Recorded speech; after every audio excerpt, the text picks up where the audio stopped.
We build out the infrastructure of the fiber optic plant. So we're putting all the fiber in the ground, and then we go so far as to take it from the main line directly to the house. My name is Austin Berkey. I work for CCOM Incorporated, and we are located here in Macon, Missouri. We're part of an organization called PCCA, Power and Communication Contractors Association. Just in going to a conference one year, we saw the pamphlets and decided that this might be a worthwhile investment.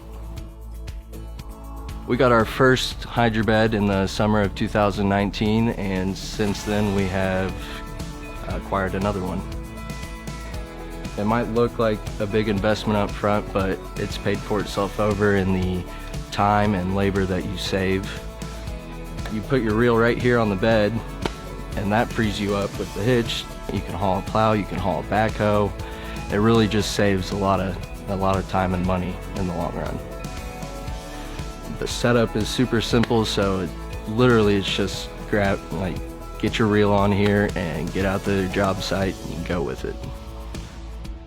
If they're familiar with figure 8 cable and using products from other companies, then no, they're not going to have any trouble with the HydraBed. It's as simple as it gets.